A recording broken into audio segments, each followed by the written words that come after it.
تمیز بالکل وہ مٹا دیتا ہے، ختم ہو جاتی ہے. اور جب یہ مٹ جاتی ہے تو پھر ایمان نکل جاتا ہے.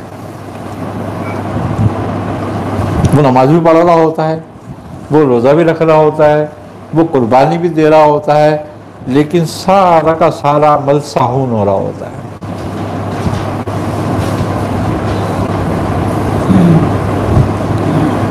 واللہ یحب المطہرین،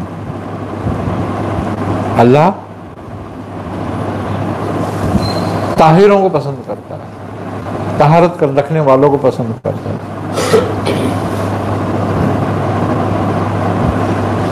طہارت کرنے والوں کو پسند کرتا ہے. تو طہارت کیا ہے؟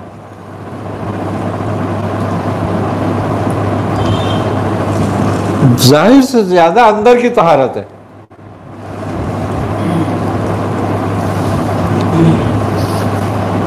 ظاہر تو تم پانی سے طہارت کر لیتے ہو، مٹی سے طہارت کر لیتے ہو، لیکن باطنی طہارت ہوتی ہی حب رسول کریم صلی اللہ علیہ وسلم سے. اگر وہ نہیں ہوتی تو باطنی طہارت ہی نہیں ہوتی. اور ایمان ہی باطنی طہارت کا ہے، اور وہ تمہارے اندر سے نکال دی جا رہی ہے. تو اس کا نتیجہ کیا نکلے گا؟ تمہاری طہارت بھی ختم،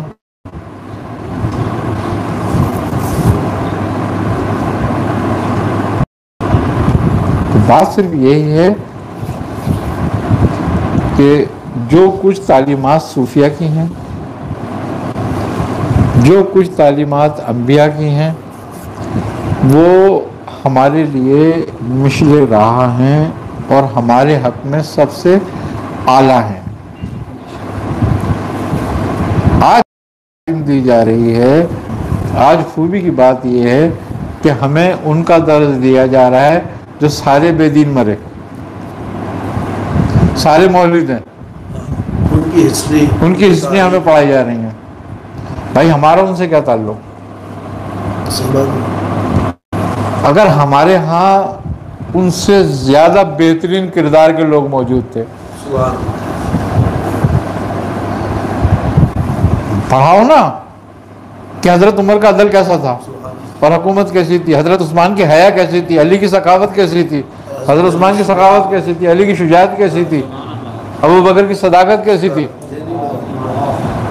یہ نہیں پڑھاتے ہمیں. امام علی مقام کی پرواریاں ہاں کیسی تھیں. ہماری عورتوں کو بتاتے نہیں ہیں کہ اما عائشہ کی سیرت کیسی تھی، بی فاطمہ کی سیرت کیسی تھی. ہمیں مدر ٹیریسا پڑھائی جاتی ہے، خدیجۃ الکبریٰ کی سیرت نہیں پڑھائی جاتی. تو ایک مالدار خاتونوں پر بھی شور کی اتنی اطاعت گزار اور دین کی محسن، سب سے زیادہ احسان، سب سے زیادہ احسان کرنے والی دین پہ. اور پھر ان کی اولادوں کا بھی احسان ہوا. سبحان اللہ، قیامت تک احسان رہے گا، قیامت تک رہے گا. تو بات یہ ہے کہ ہمیں وہ سبق پڑھایا جا رہا ہے جو مولدوں کا ہے، تاکہ ہمارے دلوں میں مولدوں کی محبت پیدا ہو اور ہماری آنے والی نسل جو ہے مولد ہو جائے. یعنی کہ وہ نام کی مسلمان ہو، صرف نام اس کا اسلامی ہو، باقی نظریہ اس کا مولدوں والا ہو. مقصد ان کے ہاں اخلاق کی کوئی کمی وہ تمیز نہیں ہے کہ اخلاق کا جو ہے وہ درجہ کیا ہونا چاہیے.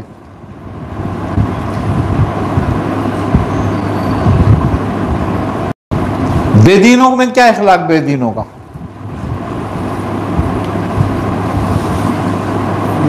یہ جو ہمارے ویسٹ میں مسلمان آئید، آپ نے محیط سے بات کی نا، مجھے اتنا افسوس ہوا. ابھی یہ 20 مہینے پہلے کی بات ہے کہ ایک خاتون نے مجھ سے رابطہ کیا، خیر آپ کے صدقے سے وہ معاملہ حل ہو گیا. ان کی بچی 18 سال کی ہونے والی تھی. 10 دن پہلے مجھ سے رابطہ کیا کہ بیگ میں اس نے تیار کر دیا ہے اور کہہ رہی ہے میں یہاں سے چلی جاؤں گی، اکیلے رہوں گی، مسلمانوں کی بچی، اور میں ان کا جو وہاں پڑھایا جا رہا ہے لڑکی سے شادی کروں گی، لڑکے سے نہیں کروں گی. یہ کانسیپٹ ہی غلط ہے. وہ ماں میں سے رو رہی تھی کہ ہم رات دن قرآن پڑھتے ہیں، سب کچھ پڑھتے ہیں کہ ہماری بچی بگڑ گئی، آپ کچھ کریں. خیر اللہ نے کرم کیونکہ یہ معاملہ سولو ہو گیا. اس نے بیگ، انہوں نے مجھے بتایا، بولے تھے کہ یہ بیگ باندھ کے رکھا ہوا ہے جس دن دن پورا ہوگا یہ یہاں سے چلی جائے گی اور ہم اس کو روک بھی نہیں سکتے. تو ایسے مسلمان کیسے بچ سکتے ہیں ویسٹ میں رہنے والے؟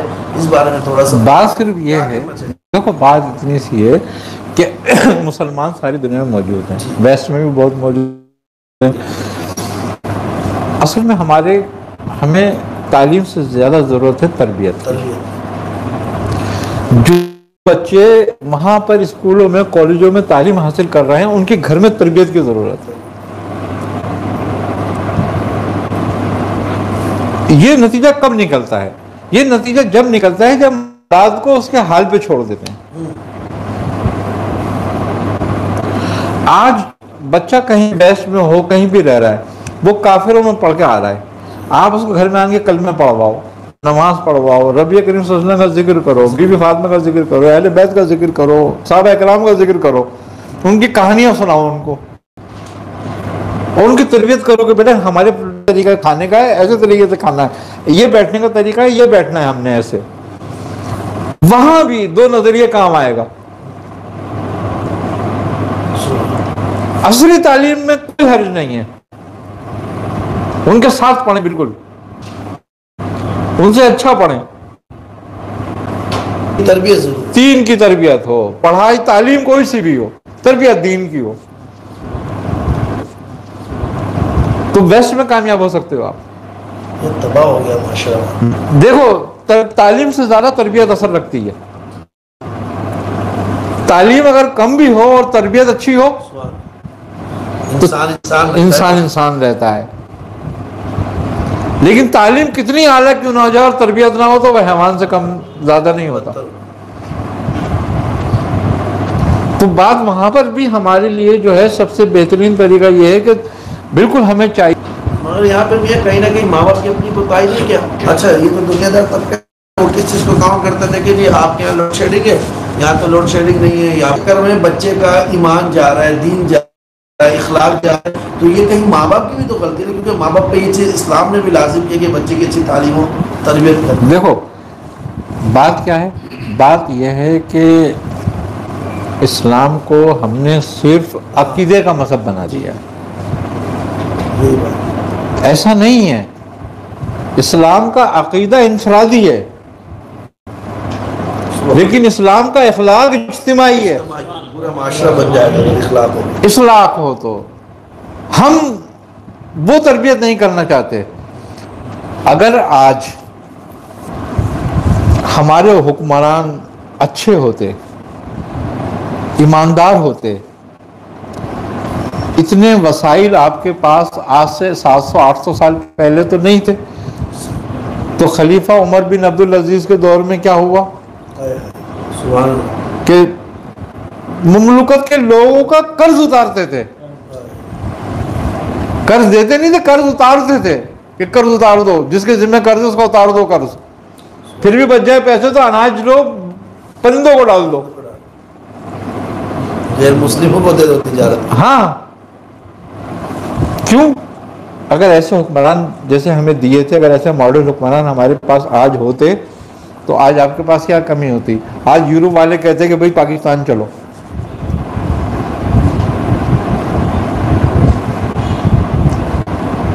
کم و بیش ابھی روزانہ ہی حکومت کہتی رہتی ہے نا 30,000 ارب روپے کا قرضہ کھا گئے لے کے.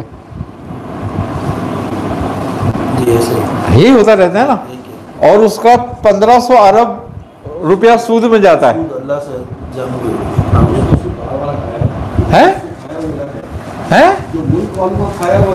وہ الگ ہے جو ہم سے کھا رہے ہیں، کبھی بجلی کے نام پہ، کبھی گیس کے نام پہ، کبھی کسی کے نام پر، کبھی کسی کے نام پہ. وہ الگ ہے وہ پیسہ. لیکن ہماری بے غیرتی دیکھو، مزے کی بات یہ ہے کہ ہم پھر بھی چوروں کے پیچھے لگے ہوئے، ان کو ڈیفینڈ کرتے ہیں بیٹھ کے. مقصد یہ کہ خدا اور رسول سے زیادہ ان کے لیڈر ہو گئے. ان کے لیے انہیں مرنا ہی نہیں ہے، خدا کو منہ نہیں دکھانا ہے. مقصد یہ کہ انہیں وہ لیڈر پسند نہیں آیا جو اللہ نے بھیجا تھا.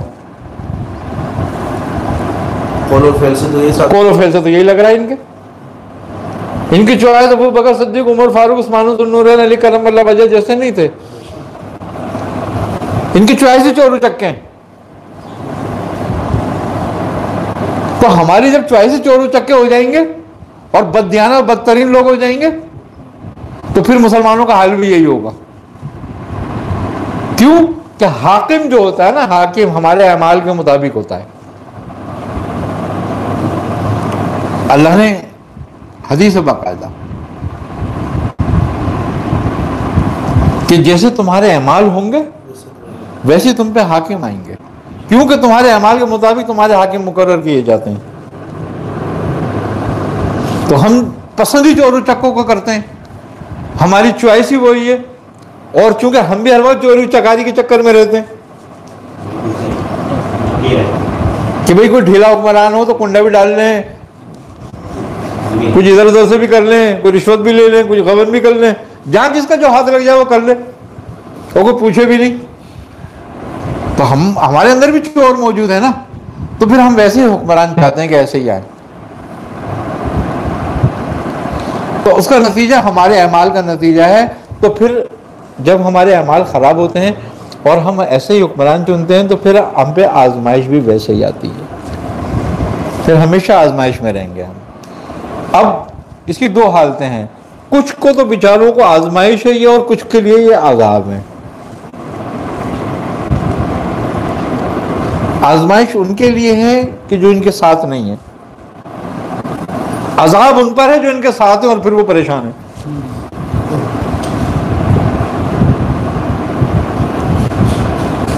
جب عذاب آتا ہے نا تو اجتماعی آتا ہے، کیونکہ جب برائی ہوتی ہے تو اجتماعی ہوتی ہے. جب اجتماعی برائی ہوتی ہے تو ایسے حکمران چننا اجتماعی برائی ہے، تو عذاب بھی اجتماعی آئے گا، تم پر عذاب بھی ایسے آئے گا. پھر بات یہی ہے کہ ہم اپنی اولادوں کی تربیت ایسی ہی کریں. ہمیں تعلیم سے مسئلہ نہیں ہے. اگر ہم تعلیم کے مخالف ہوں گے تو ہماری اولادیں دنیا کو نہیں سمجھ سکیں گی. ہمارا جھگڑا تعلیم سے نہیں ہے، ہمارا جھگڑا تربیت سے. اسلام آیا تربیت کے لیے، اسلام تربیت کے لیے آیا ہے. اگر اسلام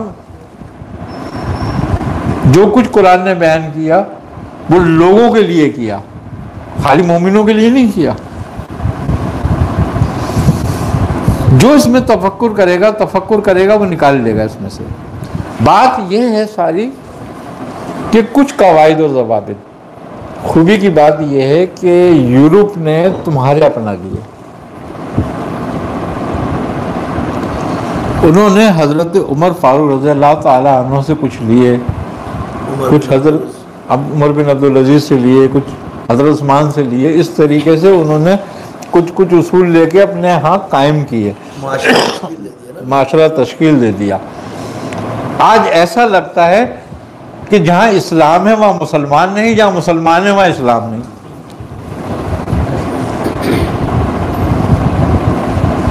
آج یہ دیکھو نا، کسی بھی یورپ میں یا امریکہ میں یا کہیں بھی وہاں ان علاقوں میں ویسٹرن کے کسی سے بھی کوئی بھول چوک ہو جاتی ہے، کوئی غلطی ہو جاتی ہے، وہ بیچارہ خود استعفیٰ ہاتھ میں دیتا ہے کہ بھائی میں اس قابل نہیں ہوں، یہ رکھو میں جا رہا ہوں. صحیح بات ہے، وزیر اعظم نے دی ہے. یہاں تم پہ چوریاں ثابت ہو جائیں تو تم یہ کہتے ہو کہ چوری میں تو نہیں ہوا کچھ بھی، ہم نے تو کی نہیں تھی. بات یہی ہے کہ ان کے پاس اخلاق نہیں ہے، اخلاق سے آ رہی ہیں یہ بالکل. اور ہماری سب سے بڑی جو تباہی ہے وہ ہمارے اخلاق کے نہ ہونے سے ہے. ہمارا مسئلہ معاشی نہیں ہے، اخلاقی ہے. آج جو کہتے ہیں نا پریشانی ہے، بے روزگاری ہے، معاشی بالکل نہیں ہے ہمارا مسئلہ. ہمارا مسئلہ اخلاقی ہے. آج ہمارے حکمران صاحب اخلاق ہو جائیں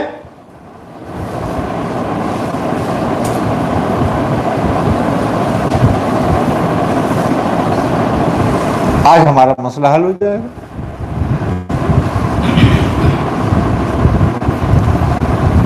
قدرت نے تمہیں یہ ملک تو تحفے میں دیا ہے، یہ خطہ جو پاکستان کا ہے. اور وہ تحفے میں کیوں دیا ہے؟ کہ اگر دیکھا جائے تو اس سورہ رحمان کی تفسیر یہ خطہ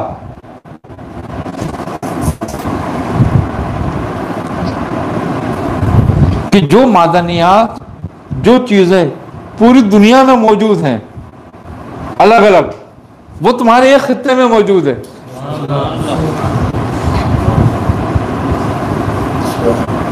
تو تمہیں تو مفلوق الحال ہونا ہی نہیں تھا، تمہیں تو یہ خطہ ہی اسی لیے دیا گیا تھا کہ تم مسلمانوں میں سب سے بڑی طاقت ہوتے. تم مسلمانوں کا شیلٹر بنتے.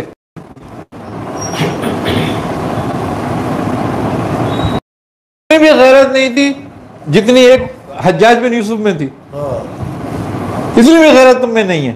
تم اپنے آپ کو حکمران کہتے ہو، نیوکلیر مسلمان کہتے ہو کہ ہم ایٹمی طاقت رکھتے ہیں، تم میں اتنی بھی وہ غیرت نہیں ہے جتنی ایک اس میں تھی. اتنا ظالم تھا میاں وہ. ہاں، ایک لڑکی کے لیے اس نے پورا سندھ کو تہوالا کر دیا تھا. مسلمان لڑکی نے خط لکھ دیا تھا. تو بات یہی ہے، کیوں کہ آج اخلاق سے عاری ہو چکے ہیں ہم لوگ. ہمیں صرف اپنے تکلیف، اپنا درد محسوس ہوتا ہے، کسی اور کا نہیں. وجہ کیا ہے؟ وجہ حرام. حرام لقمہ جو ہوتا ہے نا، وہ انسان کے خون کو گرم نہیں کرتا، ٹھنڈا کر دیتا ہے. احساس اس کا ختم کر دیتا ہے، اس کے ضمیر کو مار دیتا ہے. جیسے کہ کسی آدمی کو زہر کھلاتے رہو نا، آدمی مر جاتا ہے. اسی طریقے سے حرام لقمہ ضمیر کو، زہر ہے ضمیر کا، اس کو مار دیتا ہے. اور جب ضمیر مر جائے تو آدمی زندہ مردہ کوئی برابر ہے، کچھ نہیں ہے اس کا. آج ہمارے ضمیر ہی مر گئے ہیں سارے. اب پھر تم بات کرتے ہو قربانی کرنے کی.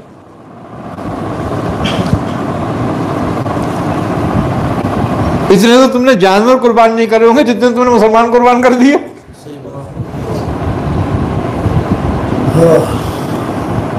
اور انہیں ظالم حکمرانوں کی وجہ سے ہو گئے. کوئی بھوک سے قربان ہو رہا ہے، کوئی پیاس سے مر رہا ہے، کوئی بلانے سے خودکشی کر لیتا ہے.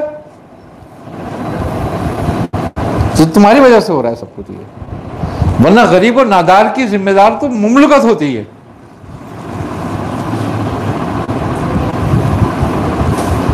آج یورپ میں قانون نہیں ہے بے روزگار کا. یہی عمر فاروق رضی اللہ عنہ کے دور میں تھا، یہی حضرت عمر کے دور میں تھا.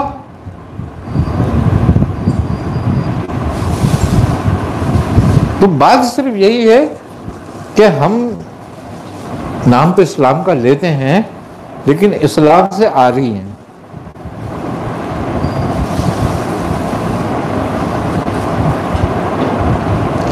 ہمیں اسلام سے زیادہ اسلام آباد سے پیار ہے.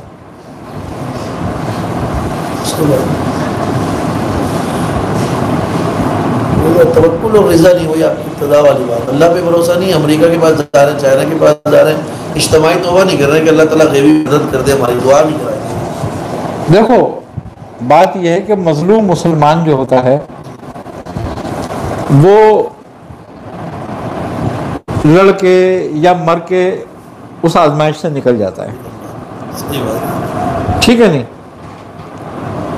لیکن جن ظالموں کی وجہ سے وہ اس انجام کو پہنچتا ہے، وہ بھی اپنے انجام سے بے خبر نہیں رہے.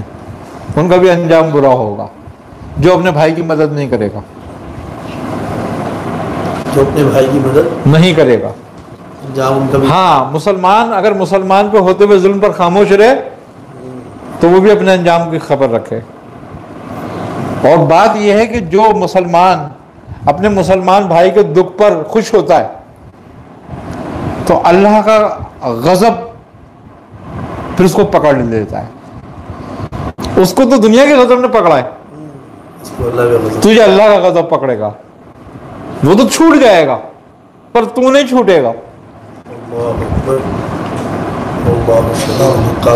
ہاں، بات یہی ہے ساری کہ ہم اپنے مسلمان بھائیوں پہ ظلم ہو رہا ہے اور ہمیں کوئی احساس بھی نہیں ہے. پتہ ہی نہیں. ہاں اپنے گھر میں ظلم ہو رہا ہوتا ہے، ہم خاموش ہوتے ہیں.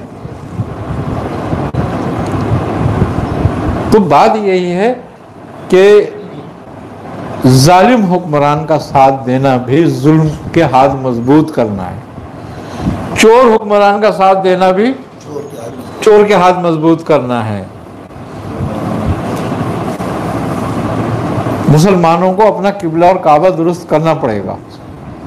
بات صرف یہی ہے کہ ہمیں چاہیے سب سے بہترین تعلیم ہمارے لیے جو ہے اور تربیت جو ہے وہ صوفیہ کرام کا طریقہ اور صحابہ کرام کا طریقہ ہے. تعلیم ہم ہر حاصل کریں، اپنائے صحابہ کے اور صوفیہ کے طریقے کو وہ اپنائیں اور تعلیم ہر حاصل کریں اصلی. کیوں کہ تعلیم ہر دور کے حساب سے اور ہر مسلمان کو اس سے واقف ہونا چاہیے. آج اگر کمپیوٹر کا دور ہے تو ہمیں کمپیوٹر کی تعلیم بھی ہونی چاہیے. آج جو دور ہے ہمیں اس دور کی پوری معلومات، پوری تعلیم حاصل کرنے کی ضرورت ہے، مگر تربیت ہمیں کافروں سے نہیں لینی چاہیے، تربیت ہمیں مولدوں سے نہیں لینی چاہیے. تربیت ہماری وہی ہونی چاہیے جو ہمارے صحابہ کرام کی تھی، جو ہمارے صوفیہ کرام کی تھی، جو ہمارے علماء کرام کی تھی، جو ہمارے اکابر کی تھی. تربیت ہماری وہی ہونی چاہیے. دین کا علم کم سے کم اتنا ضرور ہمیں ہونا چاہیے کہ ہم حرام حلال، حق اور باطل کی پہچان کر سکیں.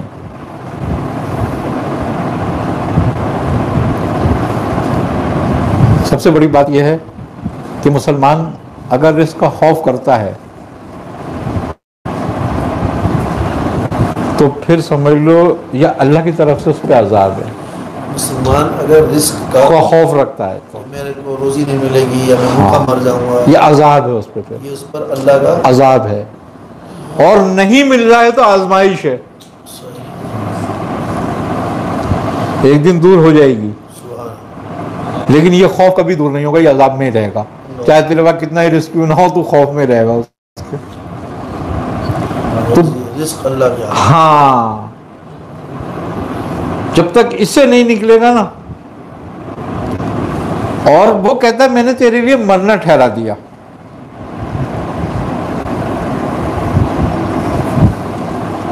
تو پھر کیوں ڈرتا ہے؟ پھر تجھے خوف کس چیز کا ہے جب اس نے مرنا ٹھہرا دیا؟ دیکھو ایک بات یاد رکھنا، بس بزرگ کہتے ہیں کہ جد و جہد یا جنگیں ہار جیت کے لیے نہیں ہوتی، یہ کبھی بھی ہار جیت کے لیے نہیں ہوتی، یہ صرف عزت اور وقار کے لیے ہوتی ہیں، اپنے آپ کو زندہ رکھنے کے لیے، اپنی غیرت کو زندہ رکھنے کے لیے ہوتی ہیں. جد و جہد اپنے آپ کو زندہ رکھنے کے لیے ہوتی ہے، زندہ سمجھنے کے لیے ہوتی ہے. جو شخص جد و جہد میں نہیں ہے وہ گویا مردہ ہے. مردے کو جد و جہد کی ضرورت نہیں ہوتی، وہ تو چاہے قبر میں ڈال دو، چاہے دریا میں ڈال دو، چاہے آگ میں ڈال دو.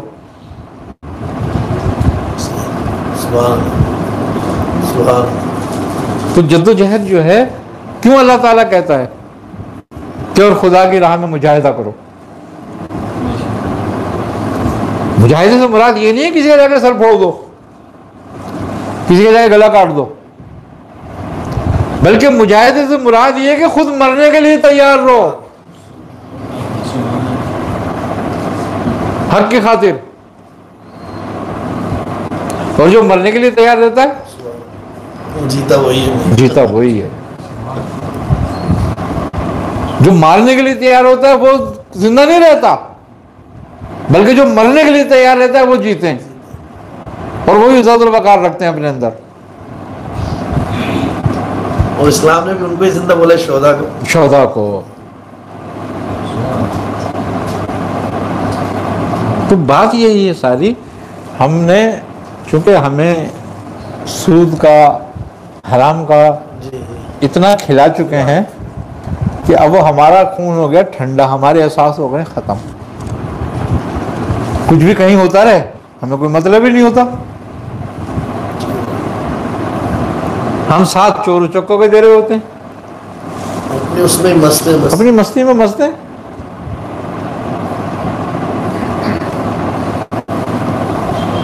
مسلمان کم سے کم اپنا تشخص تو پہچانے.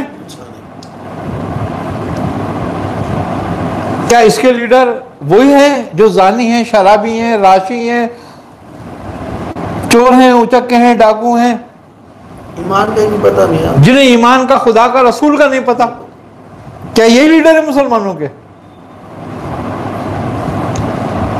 اگر مسلمان ان کے پیچھے چلتے ہیں تو پھر اللہ ہی حافظ ہے مسلمانوں کا، پھر جو بھی کچھ عذاب آئے وہ کم ہے ان پر.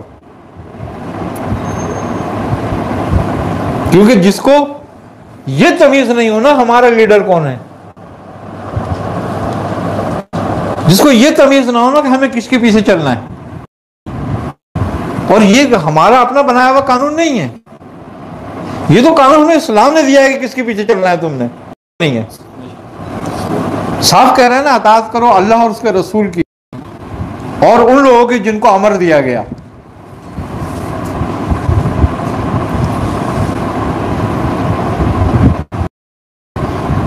تو وہ لوگ ہیں جو صاحب امر، جو اللہ اور اس کے رسول کی اطاعت میں ہیں.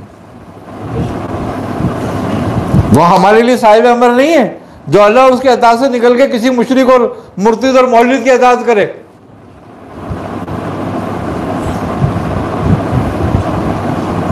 ہمارے حکمرانوں کو بھی چاہیے کہ اللہ اور اس کے رسول کی اطاعت میں رہیں.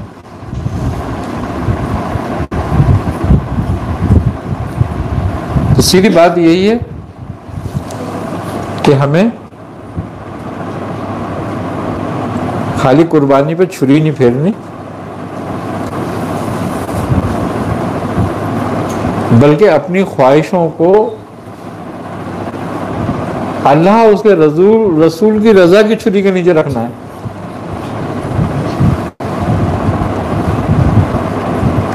تو تب تک قربانی ہے.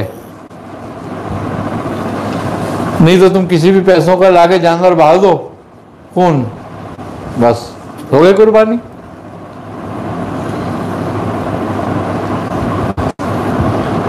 قربانی انہی لوگوں کی قبول ہے جو اپنے آپ کو اللہ اور اس کے رسول کے تابع کرتے ہیں اور اپنی خواہشات کو اپنے رب کی مرضی کے تحت کرتے ہیں.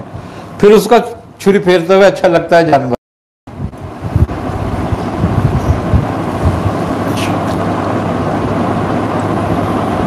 میں اس ٹائم کا اتنا کٹھن وقت اب تو ہمارے قریب آ گیا.